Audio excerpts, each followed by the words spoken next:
Welcome aboard. This is the Miles to Go podcast. And now here's your host, Ed Pizza.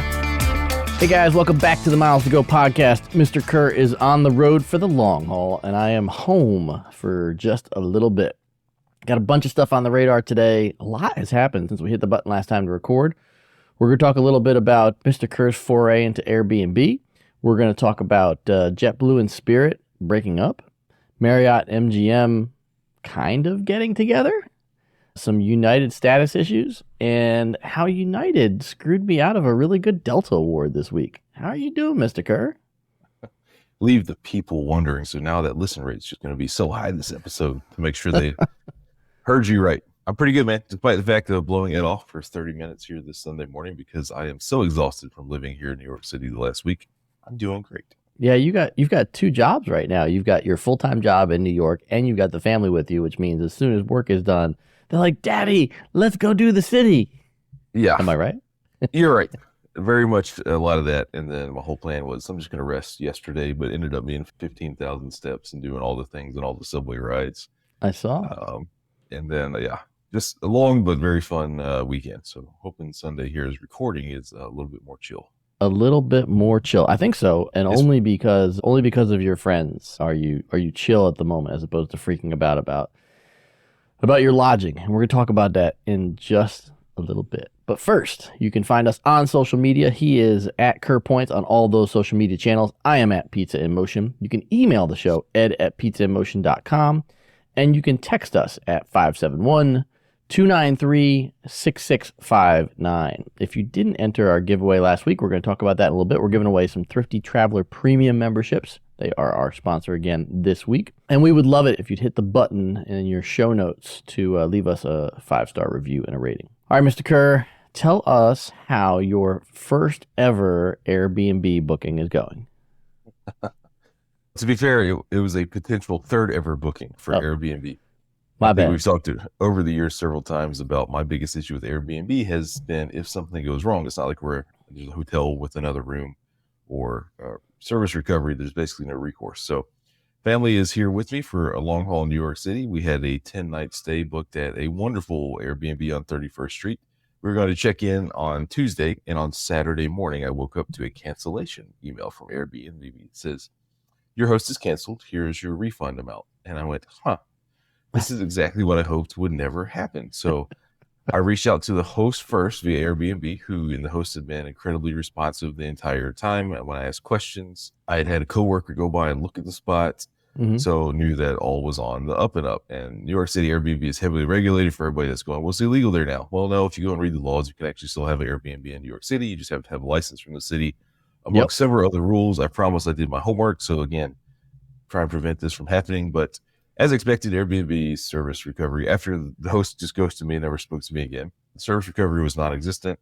They told me to find alternative places, which if you can guess, for the kind of size space I was looking for two. So the family in New York City, 2 days from check-in, there was not very many options left. And location in the city is obviously everything for people here. There just wasn't anything left, outside of Harlem or Yonkers, right?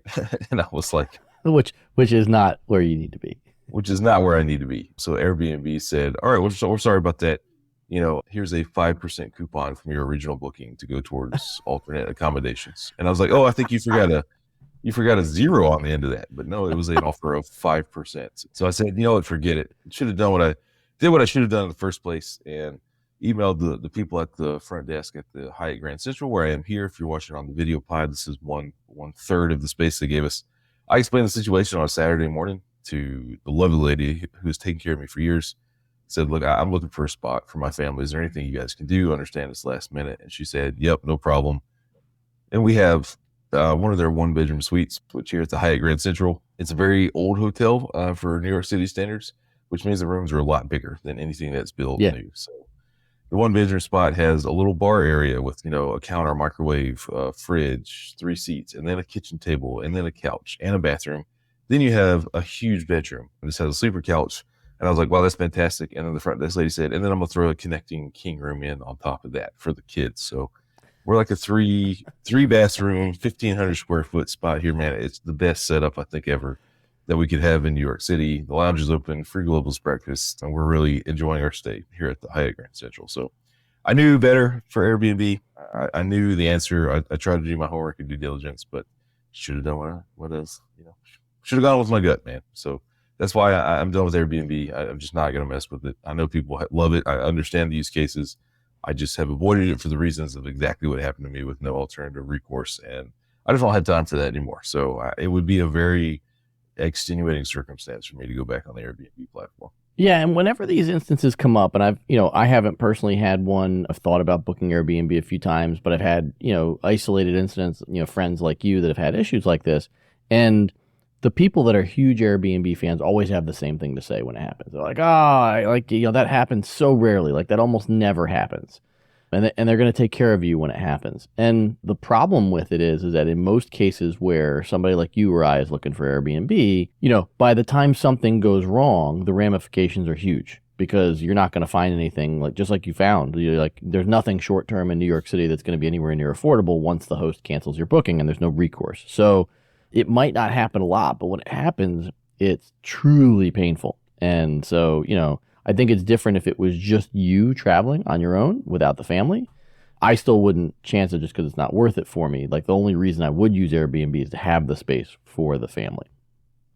Yeah, I got equal amounts of messages from people who are obviously like super hosts on Airbnb and say that this is a one-off weird thing. And then I got plenty of screenshots and stories from other people where they said, yep, this happened to me too, and I'm done with Airbnb. So yeah, I get it. Tons of people love Airbnb and they never had a problem. A lot of people sent me their stories about having the same kind of problem, and just the option of no recourse is a non-starter for me, as well as a terrible service recovery. There's just no protections from, I've heard hosts talk about how there's no protections from their people that rent it out, where Airbnb always sides with the people that check in, make up a fake problem, and Airbnb just gives the money back. And I've heard from people like me who are like, the listing is now listed on Airbnb for 40% more per night than I paid. So I think it's a straight money grab. And I feel like there's no protections for me, the person that was going to rent. I don't really know that either side is happy with the platform as it stands now. I wish everybody luck who continues to enjoy Airbnb. Yeah, and I think, to your point, like, there's just no, I think, I understand it might be challenging for Airbnb to enforce something on the host that would make up for what you just went through. And I understand how Airbnb can't just buy you another room at a discount, because then they've got to pay that other host. And this is, this goes down to the main issue of, at least in the hotel world, the hotel controls their inventory. So just two different models. Airbnb is really just the middleman, and they're taking a piece of the transaction for folks that don't understand how it works. And so economically, in any one transaction, they can't really afford to give you a whole lot, because, they're not making 80% margin. They don't own the room. They're making, whatever, 10 or 20%. I don't know what the margin. I've never actually dug into how much Airbnb takes, but there just isn't enough margin for recovery. So when this stuff happens, there's no good solution, but hey, that's their platform, and you've now had that experience, and that's going to stick with you for a long time. Yep. That is what it is. All right. Well, we won't tease folks all the way to the end of the episode. I will talk about my Delta award booking that I was really excited for, that United helped mess up for me. So it's under the guise of our sponsor this week, Thrifty Traveler. Thrifty Traveler Premium has been our sponsor for the last few weeks, and we have a giveaway going on, and you can enter one of two different ways. First off, you can subscribe to our YouTube channel. You'll find a link to that in the show notes if you're not watching us on video. If you're already subscribed, or if you're a new subscriber, just send us a screenshot of your subscription, a little tag at the bottom of the YouTube channel that says you're subscribed. You can send that to me via email. You can send it via any of the social media channels. You can text it to the text number. It's in the show notes. Any of those ways will get you entered. We're going to do that drawing next week. We're giving away 2 Thrifty Traveler Premium memberships that way. And if you're a member of our Slack community, we're giving away 3 annual memberships in the Slack community as well. If you're not a member of the Slack community, you can join for just a few bucks a month. Link for that in the show notes as well. We do semi-monthly happy hours and a bunch of other fun stuff there, including some meetups coming up in 2024. So one of our community members, May, she's a big Disney nerd like we are. And I get this text while I'm on my United flight this week. I'm going to Vegas. It was a short flight. And I get this text from her. She's like, hey, and apparently she'd posted in the Slack community and I just didn't see it. She's like, hey, I don't know if you saw the Thrifty Traveler alert that just came out. And Thrifty had sent out an email that Delta had put Delta One on sale between, if I remember correctly, it was all the Delta hubs and Haneda, Seoul, and Taipei. And it was like, wow. And it was, I think, 94,000 Delta miles one way, which for Delta is a screaming deal. And so, I think like we could argue I paid 60,000 miles one way for the American seats that I got. You could argue that 94,000 Delta points is a better deal than the 60,000 American miles. So I'm like, wow, this is great. And so I jumped on it, and about halfway through the flight at this point on a fairly new 737 MAX 8, get all the inventory pulled up. I've got all the different hubs up. I'm looking at options. And then the guy next to me says, hey, did the internet just stop working for you? And I'm like, no, it worked. Oh. And for the next 90 minutes, we had no internet. And by the time I got internet back, the seats were gone. That's unfortunate. That's no good. I saw the same alert because finally, man, I tell you what, I've been looking at the nonstop from Atlanta to Narita and now Haneda for a long time, and always just figured there's never going to be accessible to me because it's never available through partners, and they charge 400,000 or 500,000 scow miles one way. So when I saw this pop up and I went and saw that the space actually existed, I was so close to pulling the trigger because I figured this, again, has never happened where that space has been available. So as soon as I got that alert, I jumped on. It was 134,000 Virgin points one way per person, which the transfer bonuses that we've done for Built, I had speculatively transferred in a sizable amount just for, because there's always going to be a great way to use Virgin points. Man, I kind of regret not pulling the trigger now, but I knew I didn't have the dates. I think I was in between meetings and something was going to, I don't know, man, I just couldn't pull the trigger on it, but I'm regretting it now because the convenience of going to the Atlanta airport and getting on one plane and not getting off until you're in Haneda would have been well worth it. Yep. And that wasn't the only deal this week. It was just the only one that I tried to take advantage of. They had American business class to London and Germany for 124,000 miles round trip, which I thought was another screaming deal. And there were Taipei tickets for 88,000 miles round trip. So, I mean, there was just a bunch of stuff that was useful. And so, again, another example of how easy it is to pay for Thrifty Traveler Premium with just one of these deals based on how many miles you can save. And if you're signing up for the first time, there's a code to be below the screen if you're watching on video, or you can use the code GO10 when you sign up at Thrifty Traveler Premium for $10 off your first annual membership. And they've gotten me my ticket to Tokyo. And if it wasn't for United, I'd have had my return trip from Tokyo booked as well. But it is what it is. Something else will come up. I will keep an eye out for those alerts. And thanks to May for flagging it, because I was doing a bunch of different things, multitasking, and I didn't see the alert come in via email. So without her, I had no shot. So, thanks to May, who is a Slack community member and a fellow Disney nerd, for trying to help me out. And United, man, I'm telling you, these are brand new planes, brand new kits, and we still can't get the internet thing right. It's just such a struggle. But they do have a 38 slide deck explaining how they're going to make their Wi-Fi better. That is the most confusing, convoluted corporate deck I've ever seen in my life. So good luck to them, man. Good luck to them. Good luck. If you have critical internet needs during your flight, you're still going to need a book somewhere else. All right. So while we're on it, let's talk a little bit about United and status, because I for knew $11,000, status can be yours. I knew these numbers were going to be high, but man, so $11,000. I didn't believe it when I saw the text. Yeah. So short background here.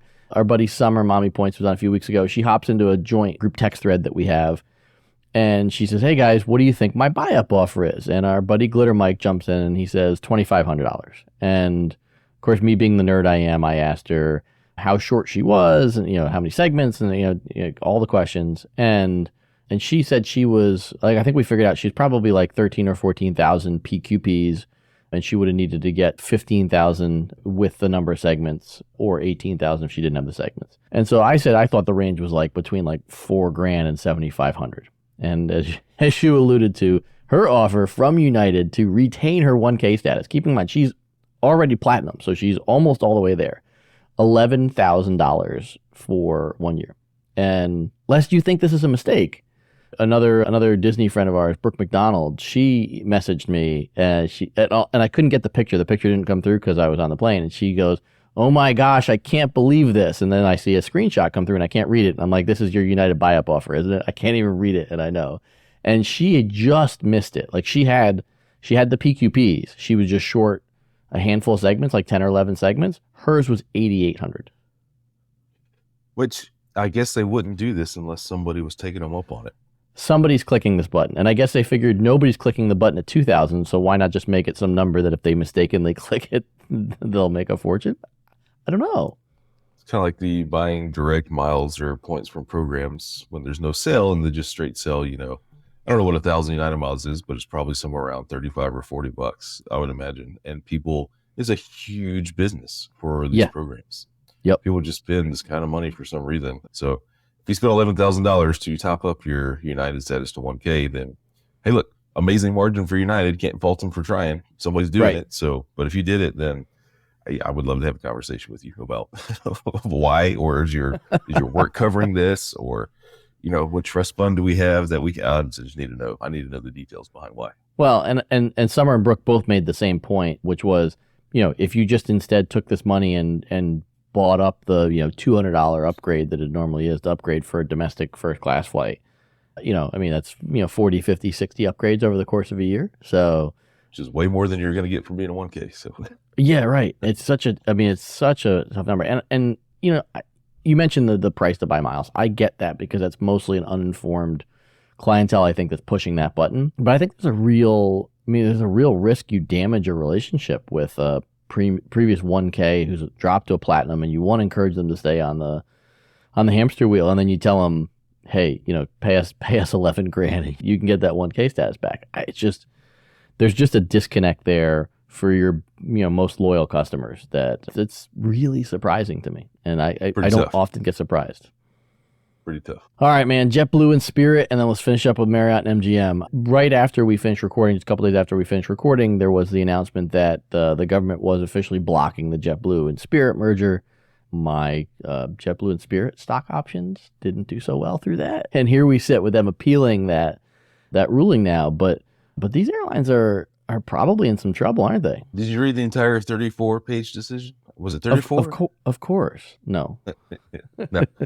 No, I didn't either. But the cliff notes that I got from different sites was apparently, the judge thinks that this is bad for the consumer and anti-consumer practices, which to a point I would agree. But, my argument back to the judge would be, let's look at the financials of both of these airlines. And is it better for the consumer to have neither of these airlines exist anymore?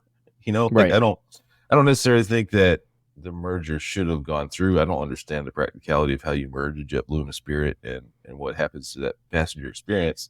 But if you look at the financial situation that they're in, along with some other folks, I think some airlines are in some real trouble. And I think my response to you and Howie when I saw this was, what's the over under for these airlines going into Chapter 11?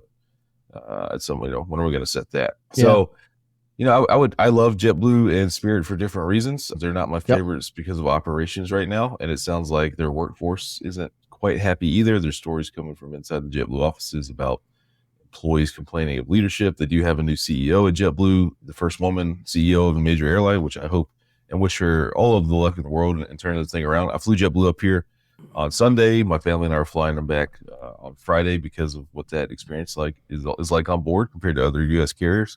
But I don't know, man. I don't see how these companies can make money moving forward and without combining forces. What do you think? Well, you also left out the part where your flight was delayed without a serious weather event by, almost 90 minutes? So it turns out that there was wind in the New York City airports, and pretty much every airport was, or every airline. But your plane was delayed well before it even got to you. Yeah. So I think the confusing part, right, like from JetBlue, is I don't need an email or a push notification every 30 minutes starting at 3 a.m. Your plane's delayed, your plane's on time, your plane's delayed, your plane's delayed, your plane's a little bit less delayed, your plane's delayed. I'm like, let's wait until 6 hours before departure when people are making their plans to leave for the airport and then give us a best guess. Like that would be my one feedback from that flight versus the 9 emails that I got. Basically confusing me, which if I'm confused, then nobody else, is going to be confused as well. JetBlue's definitely got to work on their operations. That's why I don't fly them all the time. Well, that's why I started flying Spirit, was their operations had improved pretty dramatically. Yeah.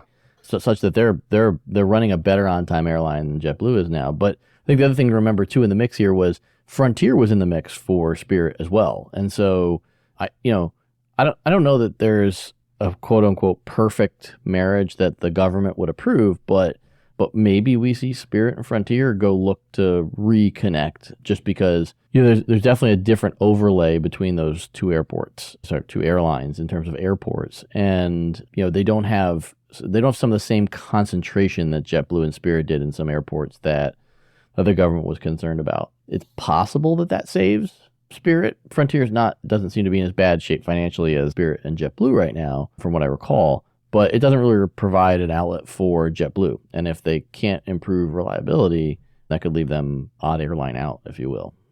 I think it'd be super interesting to have somebody like a Seth or another one of these Brian Summers or guys come on and talk about, what does it actually mean when an airline goes into Chapter 11? Because I think we're going to see it this year.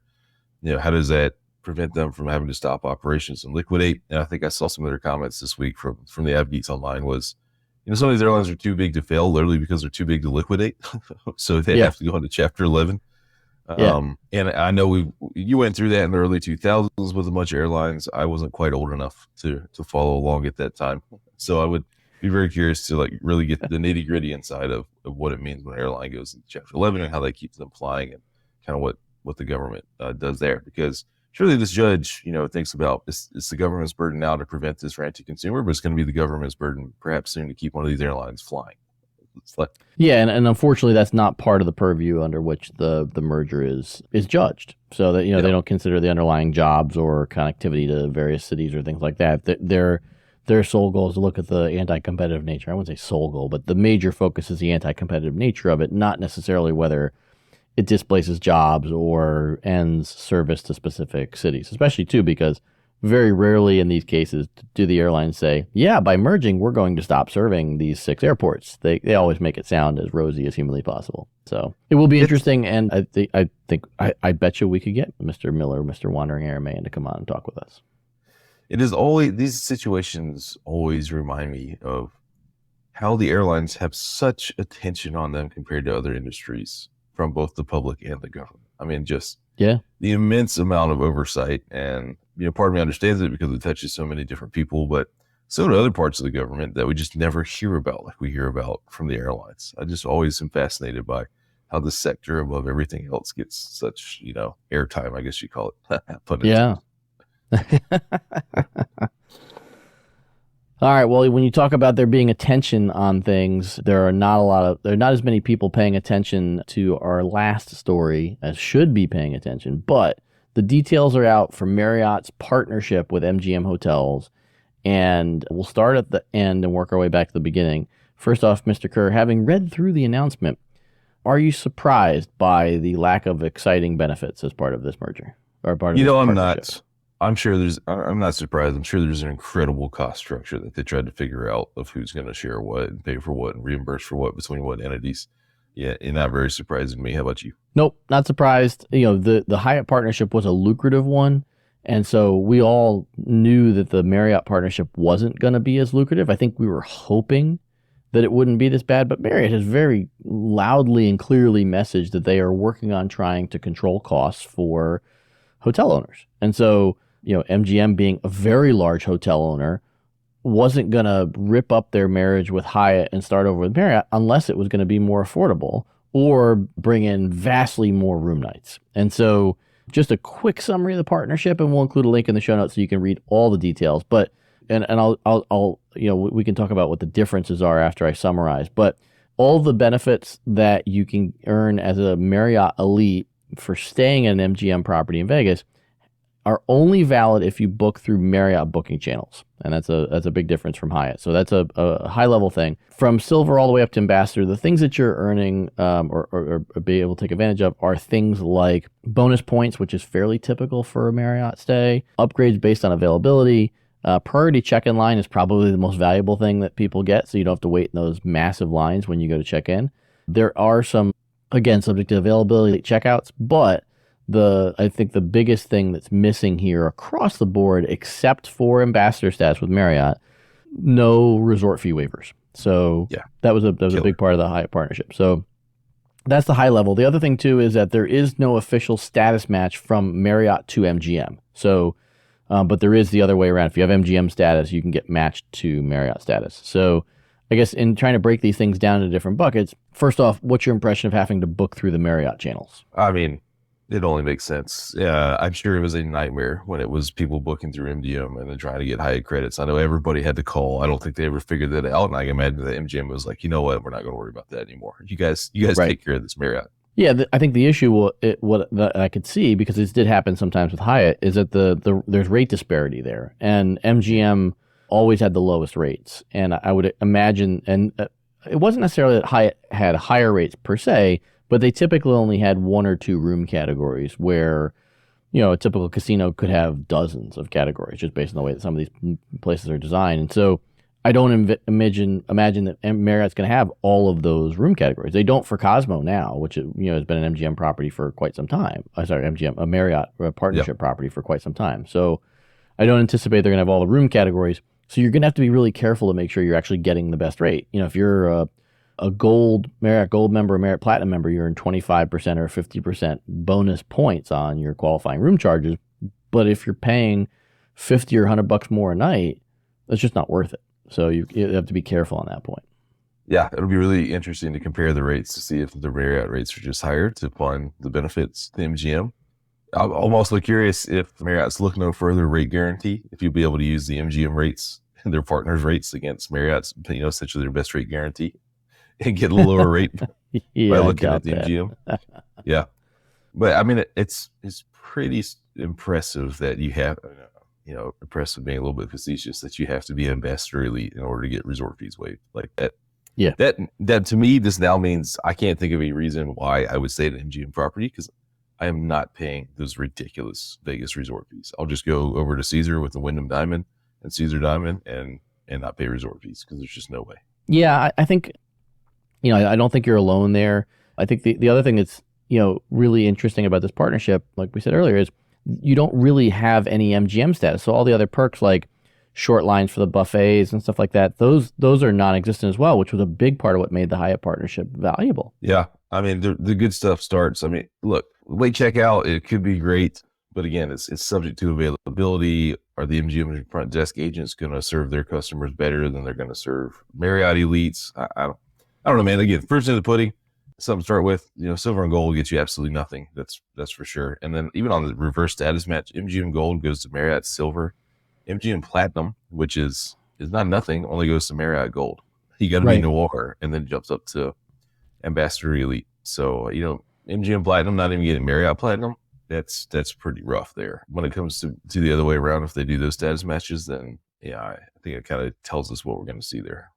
And you can tell from if you're watching the video feed that I am trying not to fall over and die while we're podcasting. But yeah, I mean, there's also a level of uncertainty here, because almost everything that's a benefit is asterisk with available during a promotional period ending December 31st, 2024. So, I expect something to continue, but we don't know what's going to happen after this year. So, when we look at this, it's, you made the mention of, this doesn't entice you to want to stay at a MGM property. And, I tend to agree that it's not going to, like, the benefits with Hyatt were serious drivers for people to pick MGM properties in Vegas.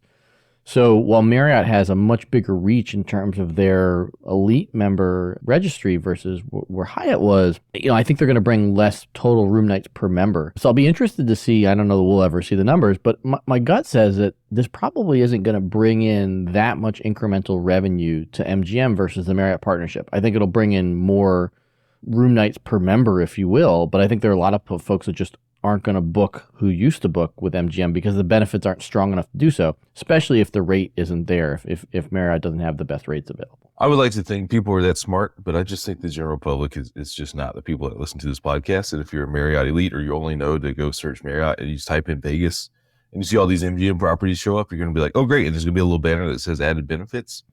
I would imagine that is going to be just the sheer number of people who know Marriott and go on the Marriott site might be needle moving business, just because people don't do and know the stuff that we know. So it could be. We'll never see the numbers, but yeah, the other side of the coin, I would argue, is that Vegas is very much a package driven destination. A lot of airlines sell packages in, and the casinos advertise the heck out of low rates, especially if you've ever gambled at the casinos. So I'd argue that for Vegas specifically, it's a disparate market in that I would guess that more so than any other market in the U.S., more people start their booking outside of their main loyalty engine, if you will, Marriott, Hyatt, Hilton, whatever, than for any other market for two reasons. One, they've got some sort of an offer or a package that's attracting them to Vegas. They're buying, plane tickets, hotel, all combined.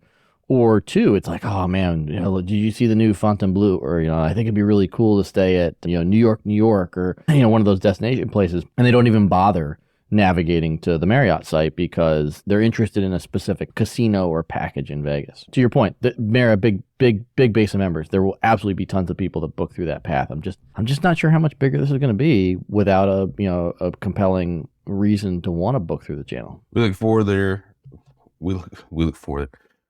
to their second act. I think they said this is their first act. Yeah, this is just our opening act. We look forward to the second act. Yeah.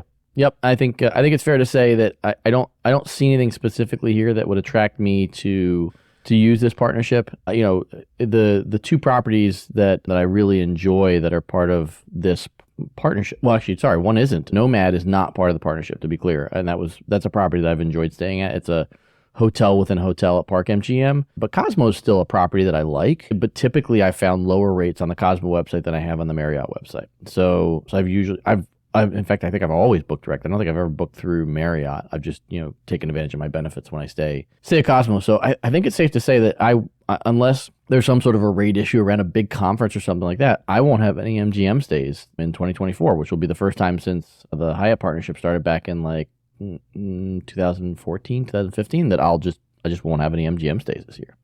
You know who else won't have any? Oh man, I can't even talk today. So I'm choking and dying and you can't talk. I can't. You know who else will not have any MGM stays? This guy right here. Yeah. Yeah. Are you even going to come to Vegas? You going to come to Vegas this year and see me?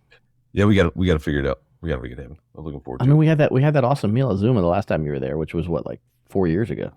Yeah. We will make something happen this year. We got to put it on the calendar. I like it. Oh, I almost forgot. I had to close.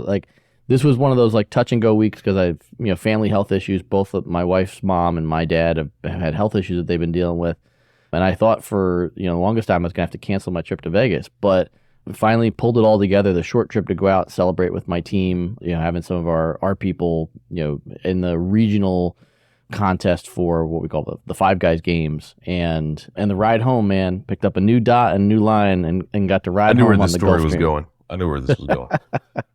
Yep, got to ride home on the Gulfstream G450, which I don't know that I'm ever going to be wealthy enough to own one of those suckers. But man, flying private is just. We got done with the event. It was an early morning event. We had to be there at 6 a.m. We got done at 9:45, 10 o'clock. And the woman who organizes all this stuff, we were supposed to leave at 12. She's like, hey, I called the pilots and we're going to leave at 11 instead of 12. And it's we drove mile and a half down the road from where our store was. I went into the FBO, which is where you board, private jet. We were there for 10 or 15 minutes. They loaded our bags and boom, on the Gulfstream on our way home, man. It was so easy. So you're saying it's better than the Spirit big front seat? It is better than the Spirit big front seat. It was nice and comfy inside. I'll say, from a private standpoint, I mean, we had every seat full on the plane, so there wasn't a ton of extra space, if you will, but man, the luxury of, we landed at Manassas, airport code HEF, which I have never landed at. It's probably about 15 minutes further away from my home than Dulles. They had all the cars for everybody parked on the tarmac, which is just one of the great parts about private. And you get off the plane and somebody hands you your bag and you walk to your car and you drive away. And, 5 minutes after landing, you are on your way. It's mass efficiency, man. Mass efficiency. I'm all about it. It'll spoil you. It was a nice, comfy ride home. I don't think it's going to happen again anytime soon, but it was a good way to get a short trip in this week. Don't have any travel next week. You're still in New York, I think, right? But because you got the big European trip coming up. One more week in New York City with the family here at the Hyatt Grand Central. So far, so good. I'm looking forward to week number 2. Amen. And I am glad that you had Hyatt to bail you out. I like the Grand Central property. I've stayed there before. I know, it's, as you said, it's a little bit of an older property, but room size is key there. And it's actually got a pretty decent club, too. So I think all else being equal, man, for getting your Airbnb canceled 72 hours prior to check-in, couldn't have turned out any better than that.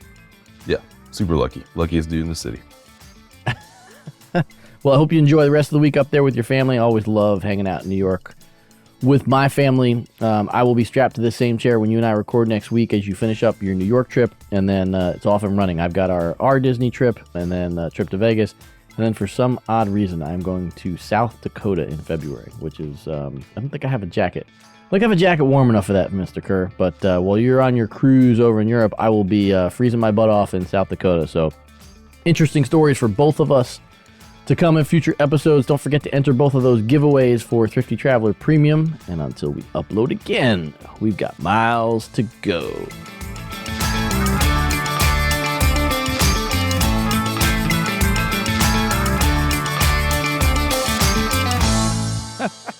So I'm choking and dying and you can't talk.